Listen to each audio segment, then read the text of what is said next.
남원교회 친구들 안녕하세요. 9월 13일 유초소 온라인 예배에 오신 여러분을 환영합니다. 이 시간 우리의 온 마음을 다하여서 하나님께 예배하는 시간 되었으면 좋겠습니다. 먼저 사도신경으로 우리의 신앙을 고백하겠습니다. 전능하사 천지를 만드신 하나님 아버지를 내가 믿사오며 그 외아들 우리 주 예수 그리스도를 믿사오니 이는 성령으로 잉태하사 동정녀 마리아에게 나시고 본디오 빌라도에게 고난을 받으사 십자가에 못 박혀 죽으시고 장사한 지 사흘 만에 죽은 자 가운데서 다시 살아나시며 하늘에 오르사 전능하신 하나님 우편에 앉아 계시다가 저리로서 산 자와 죽은 자를 심판하러 오시리라. 성령을 믿사오며 거룩한 공회와 성도가 서로 교통하는 것과 죄를 사하여 주시는 것과 몸이 다시 사는 것과 영원히 사는 것을 믿사옵나이다. 아멘.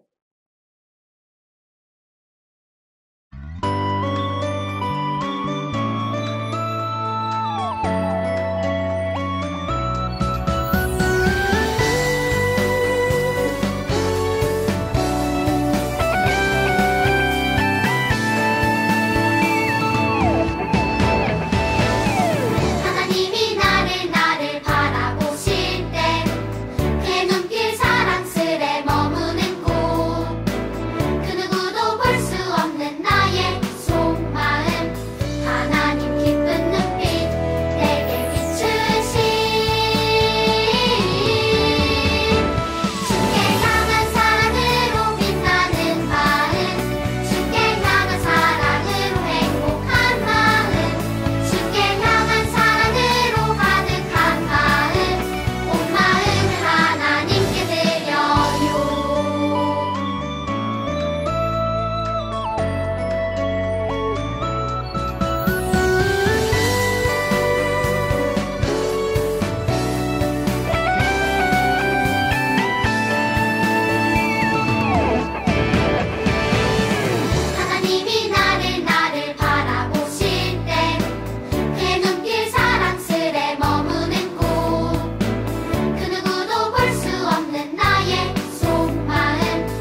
같이 기도드리겠습니다. 주님이 오늘 이 하루도 허락하셔서 가정에서 예배드리게 하심을 감사합니다. 주님께서 전도사님을 통해 주시는 말씀을 집중하여 듣게 하시고 깨달은 말씀을 기억하여 힘들지만 우리 친구들이 실천하기로 마음먹게 하시고 행동으로 옮겨 하나님이 보시기에 이쁘다 칭찬받는 자녀들로 자라게 하소서. 아직 어리지만 그 작은 입술로 주님, 저희 부모님들을 도와주세요. 이 나라를 지켜주세요. 하고 간절히 기도하는 믿음의 친구들의 기도를 들으시고 코로나가 하루빨리 멈추어 저희들이 온전한 예배를 드리게 해주세요. 이 모든 것을 주님께 맡기며 예수 그리스도 이름으로 기도드렸습니다. 하나님께서 오늘 우리에게 주시는 말씀은 마태복음 26장 69절에서 74절 말씀입니다. 베드로가 바깥들에 앉았더니 한 여종이 나와 이르되 너도 갈릴리 사람 예수와 함께 있었도다 하거늘 베드로가 모든 사람 앞에서 부인하여 이르되 나는 내가 무슨 말을 하는지 알지 못하겠노라 하며 앞문까지 나아가니 다른 여종이 그를 보고 거기 있는 사람들에게 말하되 이 사람은 나사렛 예수와 함께 있었도다 하매 베드로가 맹세하고 또 부인하여 이르되 나는 그 사람을 알지 못하노라 하더라. 조금 후에 곁에 섰던 사람들이 나와 베드로에게 이르되 너도 진실로 그 도당이라 내 말소리가 너를 표명한다 하거늘 그가 저주하며 맹세하여 이르되 나는 그 사람을 알지 못하노라 하니 곧 닭이 울더라. 아멘. 오늘은 분노를 이기는 용서라는 제목으로 하나님의 말씀을 함께 나누기 원해요. 오늘 말씀은 예수님의 제자였던 베드로에 얽힌 이야기예요. 먼저 베드로가 어떤 인물인지 살펴볼까요? 베드로는 예수님의 12제자 중 한 사람이었어요. 매사에 적극적이어서 누구보다 열심히 예수님을 따르는 제자였지요. 다만 베드로는 다혈질적인 성격을 가지고 있어서 쉽게 흥분하기도 했어요. 누구보다 예수님의 행적에 많이 참여했으나 반면 예수님 앞에서 많은 실수를 저지르기도 했던 제자예요. 그럼 베드로가 어느 날 예수님께 이런 질문을 했어요. 예수님, 만약 누군가 내게 잘못을 했을 때 몇 번이나 용서를 해주어야 하나요? 제가 생각했을 때 7번 정도 용서해주면 많이 너그러운 것 같은데 어떻게 생각하세요, 예수님? 그러자 예수님께서는 이렇게 대답하셨어요. 베드로야, 7번씩 70번까지라도 용서해 주거라 라고 말이에요. 7번씩 70번이라는 것은 7 곱하기 70번이라는 것인데 즉 490번이나 용서해 주라는 이야기예요. 그러면서 예수님은 베드로에게 한 왕에 관한 이야기를 들려주셨어요. 어느 나라에 자신의 종에게 큰 돈을 빌려주었던 어떤 왕이 있었어요. 그 왕은 1만 달란트를 빌려갔던 종이 돈을 갚지 않자 종을 자신의 눈앞에 데려오라고 명령했어요. 그리고는 불려온 종에게 말했지요. 너 이놈, 당장 내게서 빌려간 10,000달란트를 갚아라. 그랬더니 종이 불쌍한 표정을 지으며 아이고 임금님 조금만 더 기다려주세요. 죄송합니다. 라고 대답하는 것이에요. 왕은 오랜 시간이나 돈을 갚지 않은 종이 괘씸해서 화가 나서 대답했어요. 뭐라고? 돈을 갚지 못하겠다면 너의 몸과 네 아내와 자식을 팔아서 내 종으로 삼겠다. 라며 호통을 내렸어요. 종은 다시 한번 왕 앞에 무릎을 꿇고 싹싹 빌며 애원했어요. 임금님, 제발 제 아내와 자식만은 안 됩니다. 한 번만 더 기다려주세요. 라며 말이에요. 왕은 종이 괘씸하긴 했지만 애원하는 모습을 보니 딱해 보였고 종이 가족을 생각하는 마음이 기특해 보이기도 했어요. 한참을 고민하던 왕은 결국 종에게 은혜를 베풀기로 결심했어요. 좋다. 내가 은혜를 베풀어 주마. 너는 더 이상 돈을 갚지 않아도 된다. 왕은 큰 은혜를 베풀어 그 종의 빚을 모두 없애주기까지 했어요. 종은 왕에게 감사하고 또 감사하며 기쁜 마음으로 집으로 돌아갔어요. 1만 달란트 빚진 사람은 큰 기쁨에 춤을 추며 집으로 돌아갔는데 집으로 가던 중 한 친구를 만나게 되었어요. 그런데 그 친구는 이전에 자기에게 100데나리온을 빌려간 적이 있었어요. 종은 그 친구를 보자마자 당장 빌려갔던 돈을 갚으라며 친구에게 화를 냈어요. 그러나 친구는 당장 가진 돈이 없었기에 조금만 더 기다려 달라며 종에게 애원하며 이야기했어요. 친구의 이야기를 듣고 종은 어떻게 행동했을까요?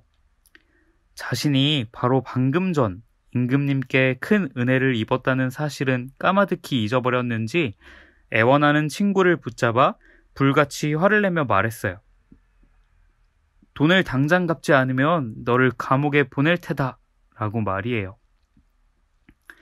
결국 100데나리온을 빌렸던 친구는 돈을 갚지 않아 감옥에 들어가게 되었어요. 너무나 어이없는 일이에요. 이 소식을 알게 된 임금님의 종들은 당장 임금님께 달려가 소식을 전해주었어요. 자초지종을 듣고 난 후 왕은 화가 머리끝까지 나서 당장 은혜도 모르는 그놈을 잡아오라고 명령했어요. 그렇게 다시 왕에게 잡혀온 10,000달란트를 빌렸던 종에게 임금이 물었어요. 네가 10,000달란트를 탕감해준 은혜도 모르고 그깟 100데나리온 때문에 친구를 감옥에 가두었느냐? 종은 그제서야 왕에게 잘못했다고 용서를 빌었지만 왕은 종을 감옥에 가두라고 명령했고 결국 자신의 친구가 갇혔던 감옥에 자신이 들어가게 되었다는 이야기예요. 예수님께서 이 이야기를 베드로에게 해주신 이유가 무엇일까요? 예수님께서 7번씩 70번이라도 용서하라는 말은 정확히 490번을 용서하라는 말이 아니라 횟수에 상관없이 이미 하나님께 큰 은혜를 받았으니 얼마든지 다른 사람을 용서하라는 의미가 담겨 있었던 것이에요. 예수님께서는 친히 베드로에게 큰 용서의 모습을 보여주신 적이 있어요. 우리 지난 시간 들었던 말씀을 기억하고 있나요? 예수님의 제자였던 가룟 유다가 예수님을 배신하고 대제사장에게 팔아넘긴 사건이 있었어요. 예수님께서 십자가의 고난을 당하시기 전에 베드로와 이런 대화를 나누셨어요. 베드로야, 오늘 밤 닭이 울기 전에 네가 3번 나를 부인할 것이다. 그러자 베드로가 대답했어요. 아니 예수님, 제가 얼마나 예수님을 사랑하는데요. 제가 예수님과 함께 죽으면 죽었지 절대로 예수님을 부인하는 일은 없을 겁니다. 라고 말이에요.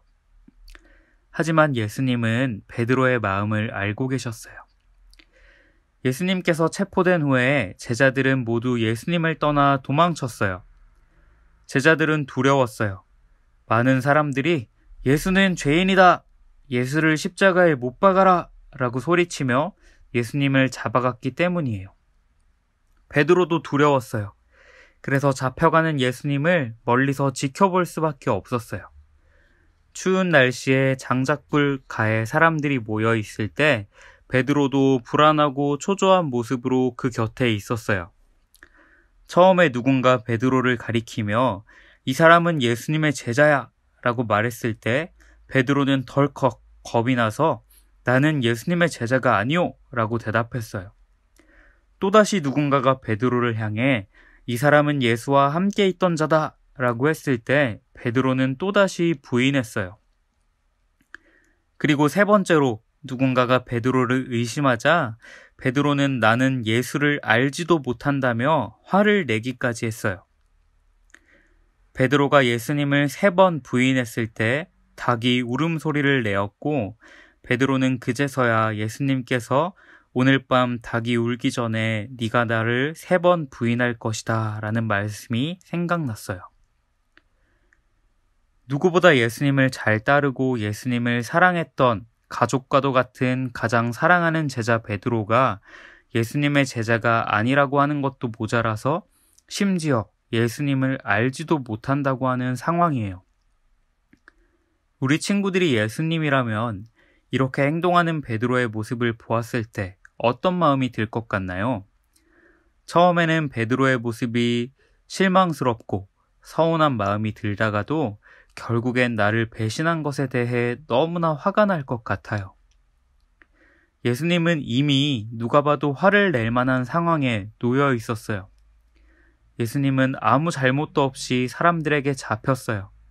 빌라도 총독 또한 예수님이 벌 받을 이유를 단 하나도 찾을 수가 없었지요. 그런데도 예수님을 잡은 사람들은 예수님에 대해 거짓말을 하고 얼굴에 침을 뱉고 예수님을 때리고 묶었어요. 거기다가 사랑하는 제자들은 도망가고 베드로마저 예수님을 배신한 상황이에요. 화가 나는 것이 당연해 보여요.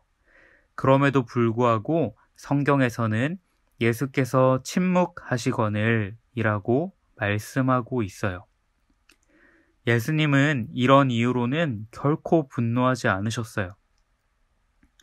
예수님께서 이 같은 상황에서도 화를 내지 않으신 이유가 무엇일까요? 왜 예수님은 배신한 베드로를 혼내지도 않으셨을까요? 그것은 바로 용서하셨기 때문이에요. 예수님은 베드로가 자신을 너무나 사랑하는 것을 알고 계셨어요. 그러나 베드로도 연약한 인간이기에 죽음의 공포 앞에 두려움을 느껴 실수했다는 것을 아시고 베드로를 용서하셨어요. 잘못된 화를 다스리지 못하면 하나님을 기쁘시게 할 수 없어요. 심지어 우리가 분노에 사로잡히면 그것은 또 다른 죄를 가져오기도 할 것이에요. 예수님은 오직 죄에 대해서만 분노하시는 분이에요. 우리는 예수님의 모습을 통해 용서하는 마음으로 분노를 이길 수 있다는 것을 알게 되었어요. 우리는 어떻게 하면 분노를 다스릴 수 있을까요? 첫째로 하나님께 기도해야 돼요. 우리가 하나님께 기도할 때 하나님은 우리에게 분노를 극복할 수 있는 능력을 주세요. 두 번째로 다른 사람을 용서하세요. 우리가 누군가를 진정으로 용서한다면 누군가에게 화를 낼 일도 없을 것이고 누군가에게 상처를 주는 일도 없을 거예요. 그리고 마지막으로 하나님께서 주신 것들을 생각하며 오히려 감사하세요. 하나님께 기도하고 누군가를 용서하는 것에서 그치는 것이 아니라 단순히 화를 참고 화를 내지 않는 것이 아니라 하나님께 감사하는 것이 정말로 하나님이 기뻐하는 일이에요. 하나님이 주시는 마음과 하나님이 주시는 능력으로 분노를 극복하고 승리하고 용서하며 더 나아가 감사할 수 있는 모든 유초소 친구들이 되기를 축복합니다. 들은 말씀 기억하며 함께 기도하겠습니다. 사랑의 하나님, 오늘도 귀한 말씀 주시니 감사합니다.